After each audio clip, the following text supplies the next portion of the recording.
Well, I think today we want to talk about the new generation of networking. And we don't necessarily mean like Gen X, Gen Z, Gen Y, boomers, etc.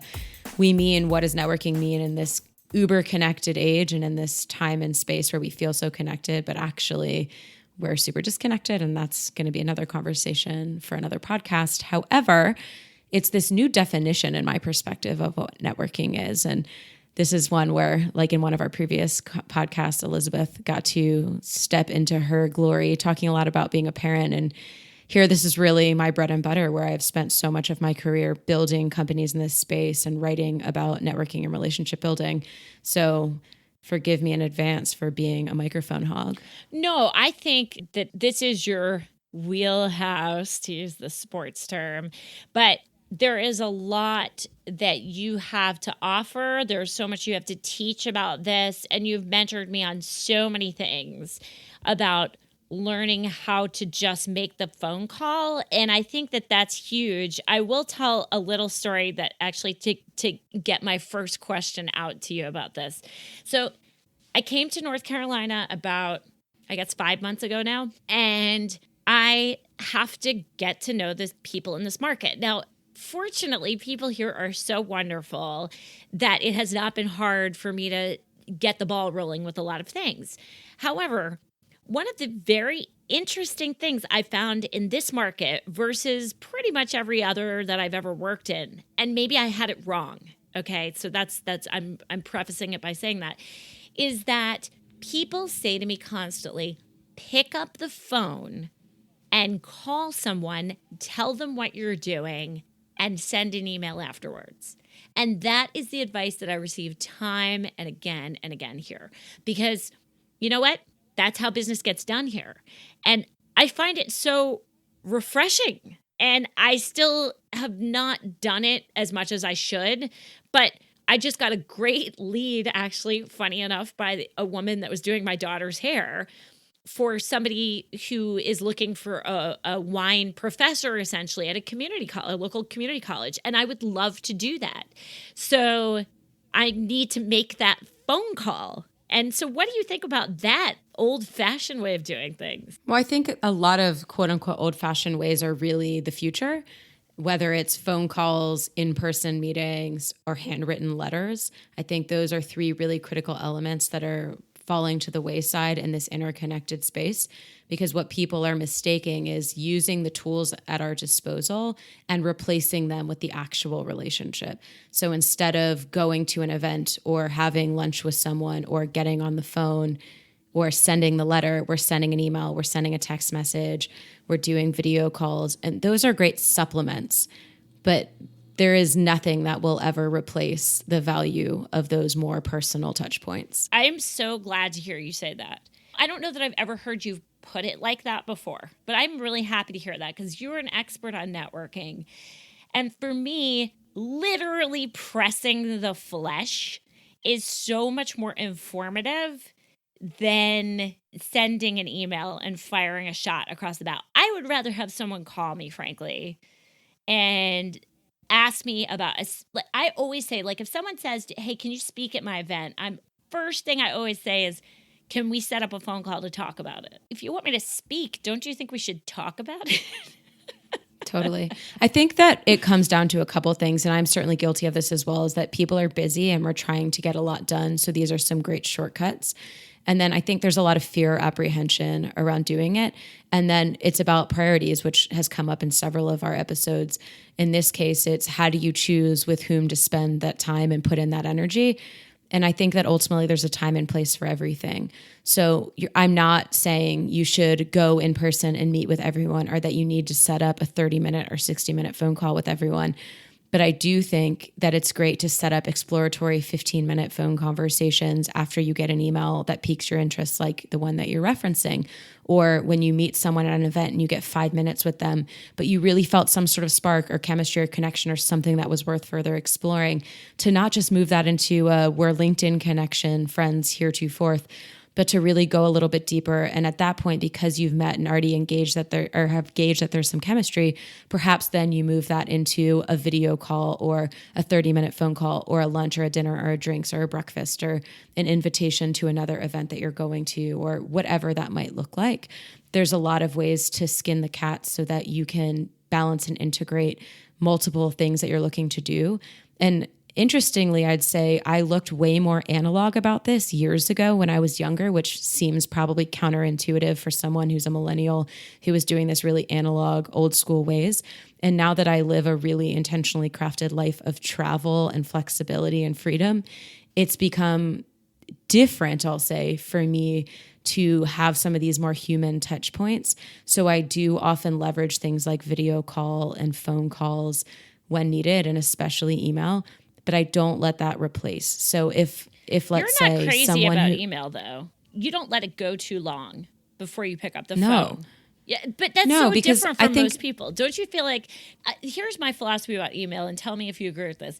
You can get things resolved in a 5-minute phone call so much more easily that than could be 5 days of back and forth so emails. absurd. I don't know why people don't just Absolutely. call each other. I do it all the time. Well, and I think so much of it is everyone thinks it needs to be planned or they don't want to interrupt or there's like all of this apprehension when at the end of the day, someone can call you back on their own time. They don't have to answer. You can ask them politely if it's a good time. You just need 3 minutes and then stick to whatever time frame that you say. These are all realistic things. But I think at the end of the day, when we're talking about any of this stuff, we need to be considering put yourself in the shoes of the recipient. And this is something I talk about a lot when people talk about the idea of I want to pick someone's brain or I need something from them or pick the you know brain. I'm coming from a position of being the taker. And don't get me wrong, there are plenty of times where you're going to have to be a taker. You're going to need support, you're going to need help, you're going to need collaboration.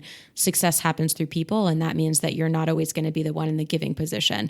And while I'm a huge advocate for being a curious giver in the world, that also has to be counteracted where there's going to be times where you're going to need support and help. So what I mean by this pick your brain conversation or this idea of stepping into someone else's shoes when you're in the position of asking something is if I'm sending an email and saying, hey, can we set up a call, or asking you when I meet you like, oh, you're an expert in wine. I'm going to be hosting this dinner party for 200 people. Can I pick your brain on the 20 wines I should have? And can you write me a blurb about each of them, which really is like something I should pay you for?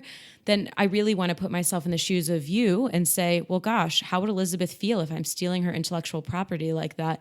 And she barely knows me, or she does know me really well. Or I send her an email and say, hey, I'd love you to speak.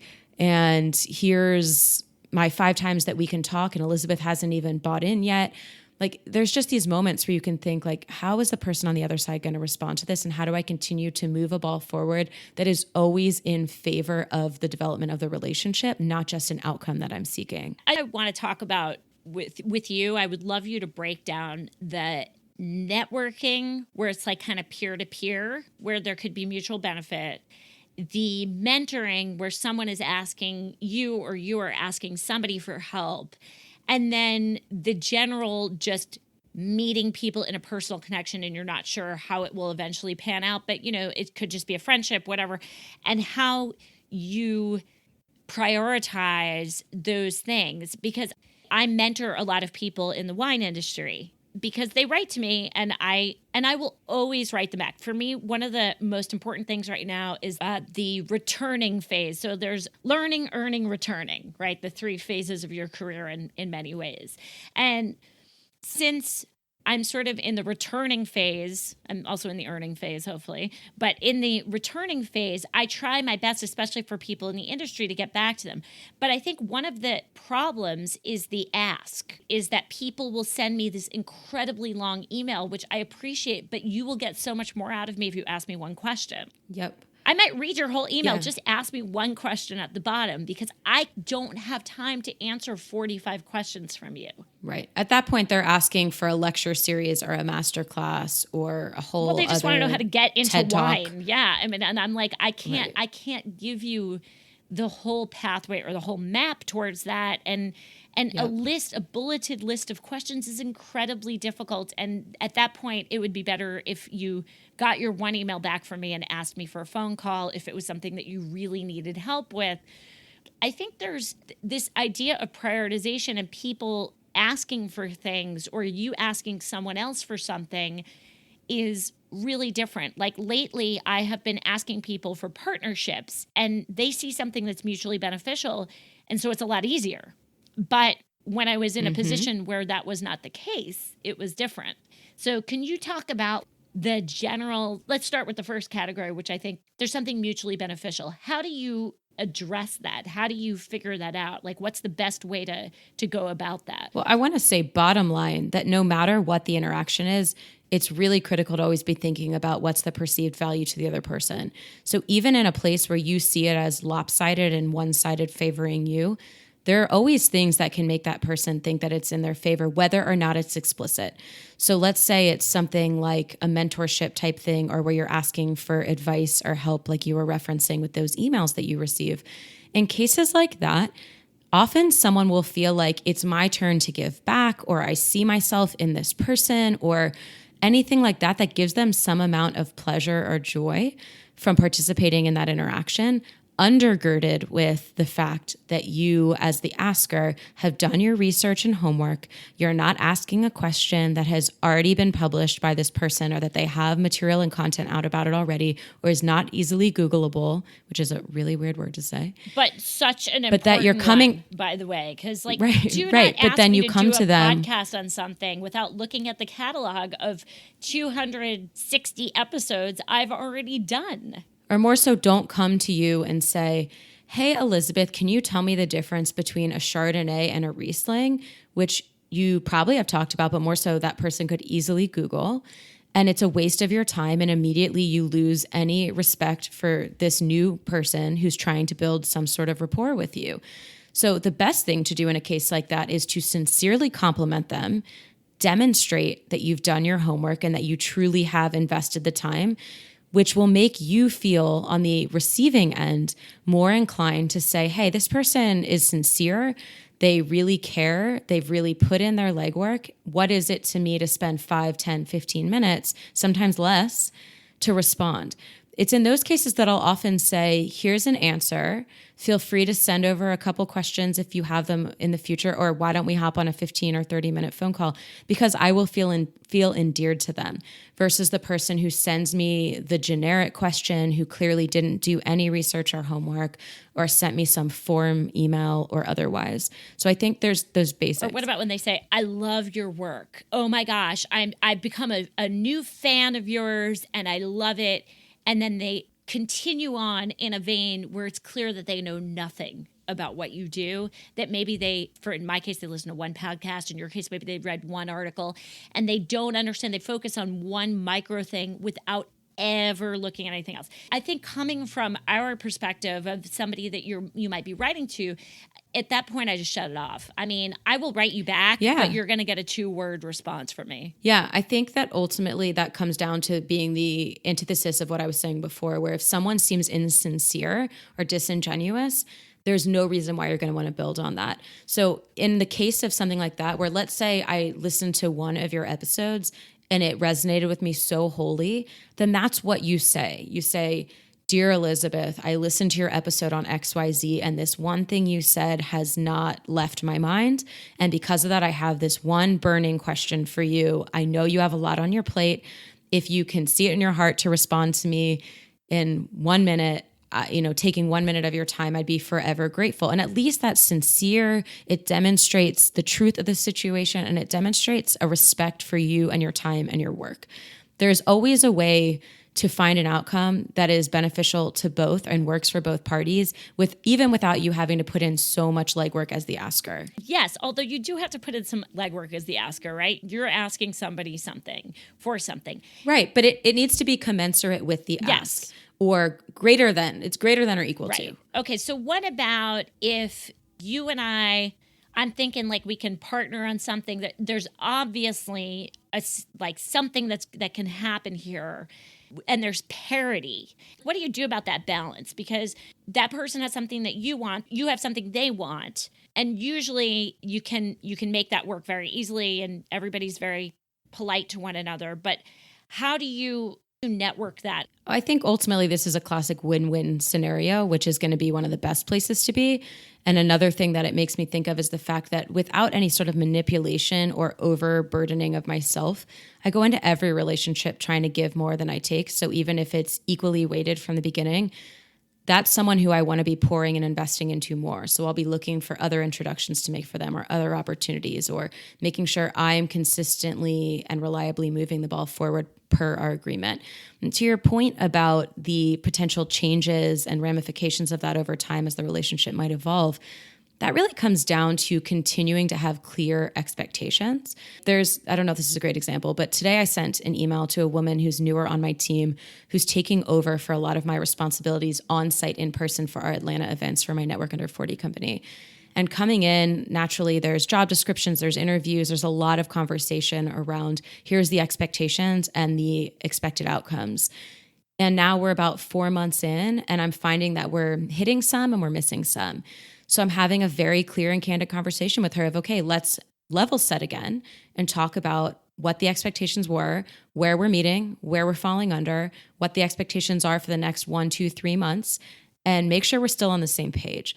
And I think ultimately communication generally trumps just about anything. So when you can be sympathetic and understanding and direct has never been a problem of mine. It's the sympathetic part that's been a little bit of a bit of a challenge for me.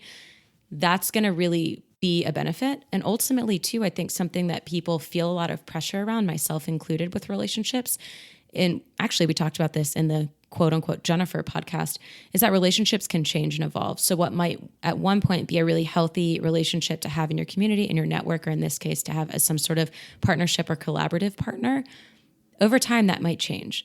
And it is your responsibility to do your part in keeping it healthy until that is disproportionate and you don't need to do that anymore. And then you can let the tides take you in different directions. Something else I want to talk about. Sorry. No, I like the idea. Sorry to interrupt, but I do like the idea of giving more. I'm thinking about this meeting that I had earlier this week, and I'm thinking, like, I haven't followed up with this guy yet, but I need to follow up with him.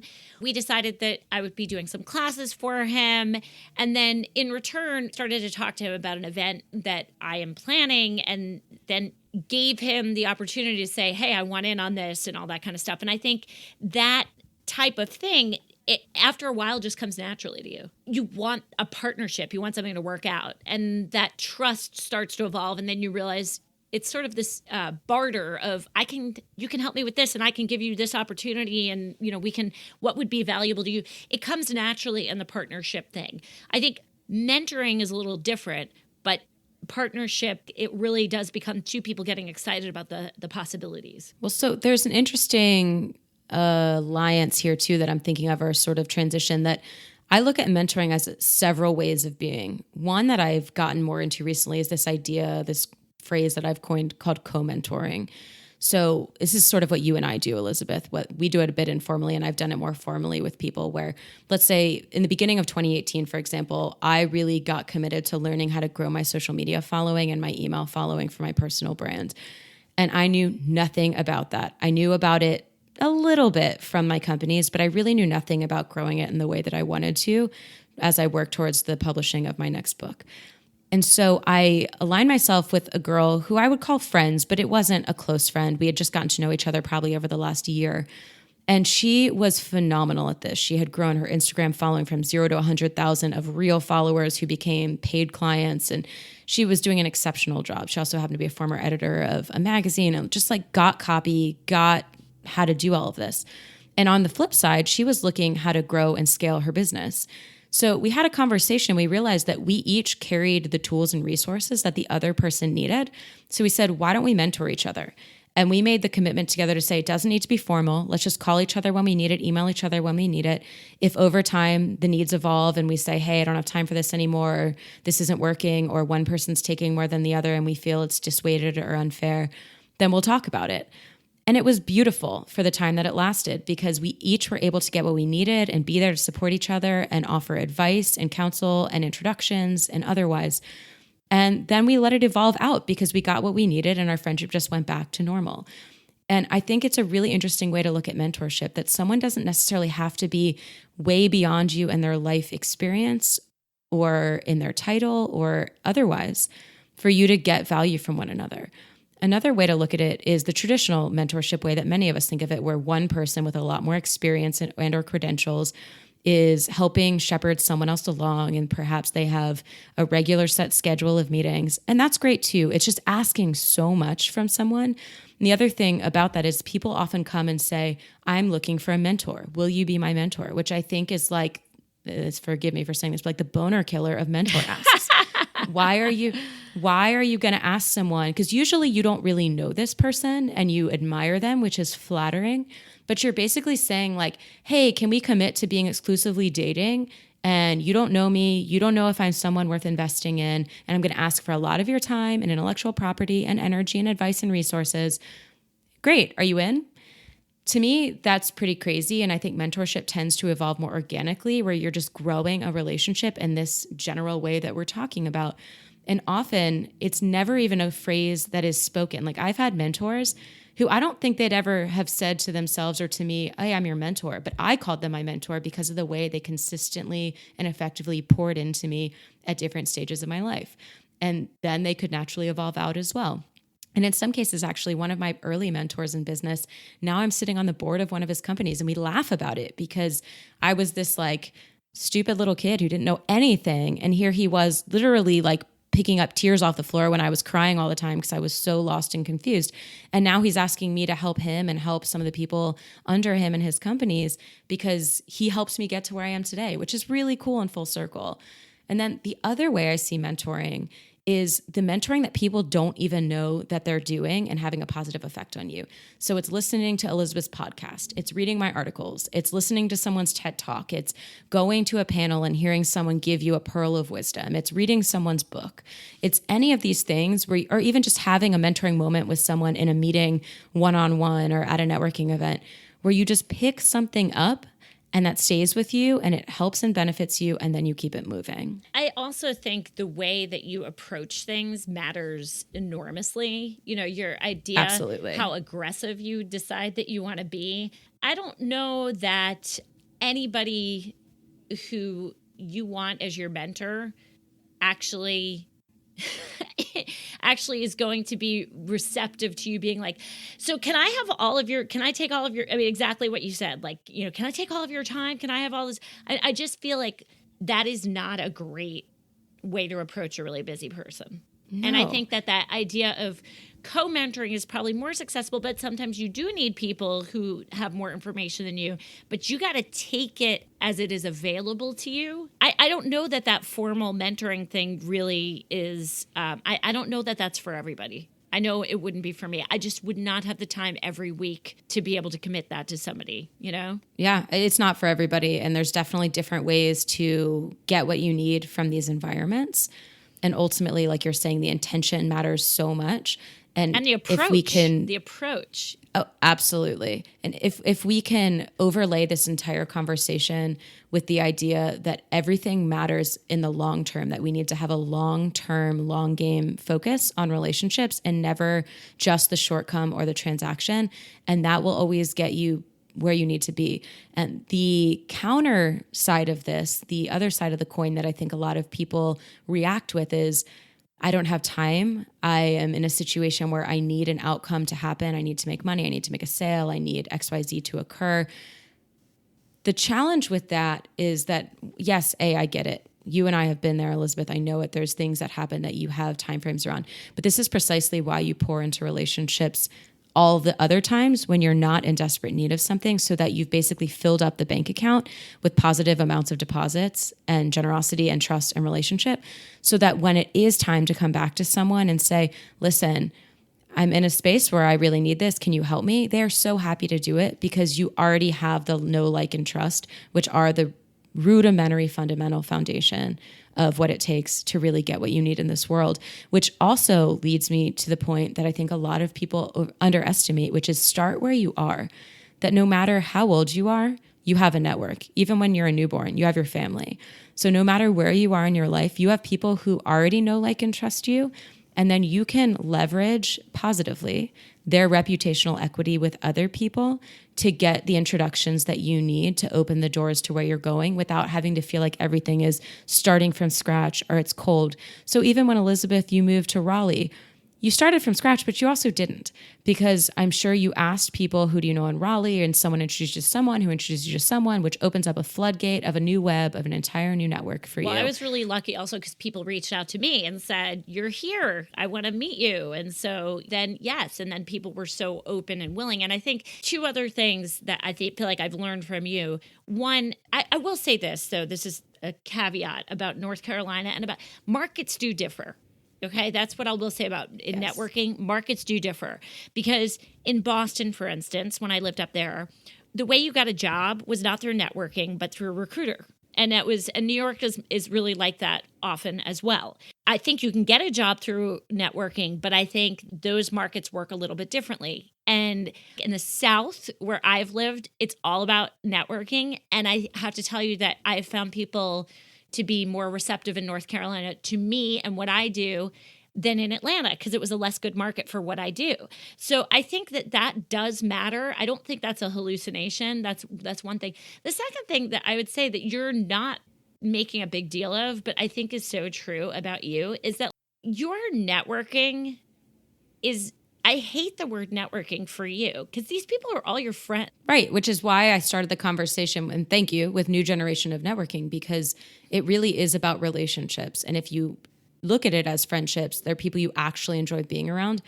You really flip it on its head from like, hey, I'm at the Rotary Club or the Lions Club and I'm shoving business cards in people's faces and asking everyone what they do and patting them on the back and putting them in my Rolodex when I get home. Like, that is such an old school way to look at it versus now we live. I really interrupted you. I'm realizing this. I'm so sorry. However, I'm telling you, you did not adequate. I feel like you did yourself a disservice because I think when people hear the word networking, they think of a user, like using people to get where you want to go. But it's sleazy, right, but the thing it's that tedious, you taught it's cringeworthy, it's takery. Yeah, like I feel like the thing that you taught me the most about networking is that there's some really cool people out there to meet. And when we were doing our stuff at that one place that we used to go to all the time, which I will not mention by name, but you used to lead the meetings and stuff like that. I mean, there were certainly people that we were like, those people are not cool. And so we're not really going to be friends with them and we're not really going to do business with them. And if they want to do business with you, then fine. But there were also a number of pretty cool people who you would meet and want to hang out with and want to have lunch with. And that's what you do. I think your network in large part is formed these days off of who do you connect with? Like, who do you connect with because maybe somebody has all on paper, all of the right credentials and all the things that you think you want to connect with. And then you talk to them and you're like, no, that's not going to work. Absolutely. And it's not going to work. So, yeah. Life is too short to be investing it in people and in people who you don't really connect with and you don't really like. And so I kept saying the know, like, and trust. And the like part is a really critical part of that. And you don't get to the trust part until you know them and then you like them.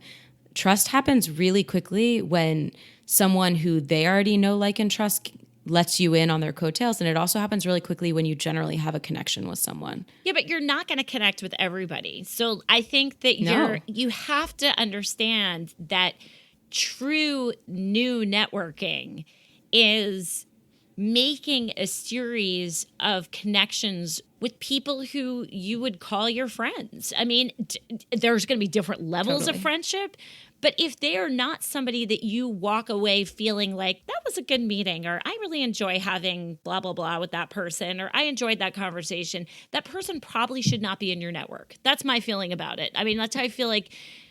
I agree. There's so many interactions I've had where I've walked away and had what I consider an energy vampire, where I'm like, oh my God, I'm so depleted. And that person is the last person I want to spend time with. But maybe they have access to something that's really beneficial or potentially beneficial to me. I still keep it moving because it's just not worth it for me. And there are other people and other opportunities. And life, like I said, is too short to do that. You know what the other interesting thing about that is? I was explaining to my 7-year-old daughter, actually Mark and I were explaining to our 7-year-old daughter, that there are going to be situations in your life where sometimes stuff just isn't a good fit. And it took me not too long when I started applying for jobs to realize that when you don't get a job or when, in this case, you don't make a connection with somebody who you thought was the perfect connection, it really is because it's not a good fit for you. And in a lot of ways, it's the universe giving you a little sign that even though you were 100% certain that that is the right way to go, and you knew in your heart that that was the job for you, or that was the school that you were supposed to attend if you're in college or graduate school, or that was the person you were supposed to meet, or that was the man you were supposed to marry, that in the end, their universe always knows a little bit more than you do, and that in the end, it's okay if that interaction went sour and it didn't go well and you didn't get that job, because ultimately there's going to be something better on the horizon for you. If that person didn't feel it, then you should be happy because they're calling out a red flag. Eventually, you won't feel it either. And I think it goes for networking, it goes for jobs, it goes for a ton of things that I think goes for dating. Yeah, we just don't. Anything that is relationships. Right. Yeah, and anything in life. I think that's great advice. Yeah, and the mentoring is the same way. So you meet someone, you don't click. Well, guess what? I hate to say it, what are there, 7 billion people on the planet at this point and growing? I'm pretty sure that even though you have convinced yourself that that is it, you've got to be flexible. And that goes with mentoring, and it goes with networking, and it goes with, and you just can't beat yourself up because that one contact didn't work out. I think, of course, because I like to laugh at life a lot, I've had some meetings before where I feel like I've even called you before, and God knows I've called Mark like 100 times and been like, wow, what a douche. And you just walk away and you're like, wow, that was a really crap meeting. What a waste of my time. Well, fine. Totally. And when the person calls me, if they want to do something with me, I usually say no. So it's like, you gotta like feel it. I think that's new networking. Which is a whole other conversation I hope we'll get into on a different episode about saying no and boundaries. Because one of the things you're talking about here is that there's 7 billion people, and lamenting or not lamenting, connecting with some of them or however many you end up meeting.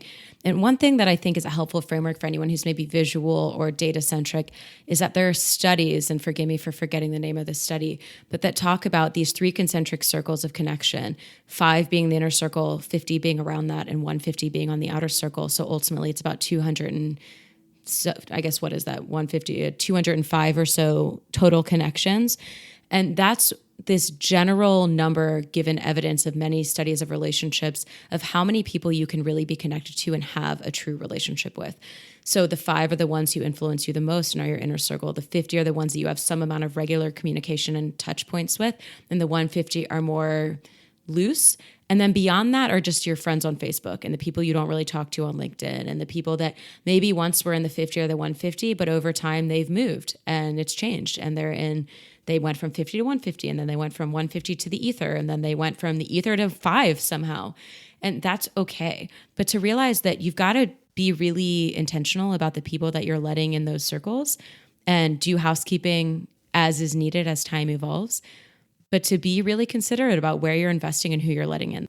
So while there's so much we could be talking about ongoingly on this topic, one thing I want to leave us with is a challenge. So for anyone who's thinking, I don't know what I have to offer so I can be a generous person, so I can build really positive, ongoing, long-term relationships, my challenge to you is what I call the Give It Forward challenge, which is for ideally 30 days, but you can do it for as few or as many as you choose.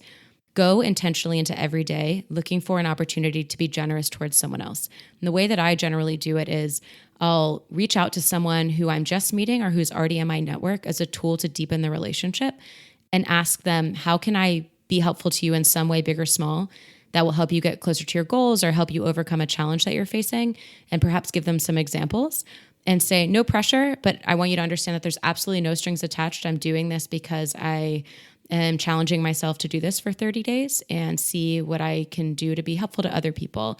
And what I have found as a result of this is, 1, how much we each individually have to offer, and 2, how much more deeply this can help ingrain us in deeper relationships with people who we already know or people who we're getting to know. And while you're not a magic fairy and you're not responsible for producing on every outcome, often just demonstrating your intention to try goes a really long way. So if you want to learn more about that, I actually have a website I created about it called giveitforward.co. Check it out. And yeah, let's see what you can do to build more real, fun, friendly networks and build a network that really supports you and you support them. I need to do it. Maybe we should track my journey on it. You can Great. you can mentor me on it. Okay, deal. Awesome. All right. Well, we are going to wrap this one up, and we're so happy to hear from you guys. So let us know how you are going to participate in the challenge by dropping us a note on Instagram. And we will see you next time. See you there.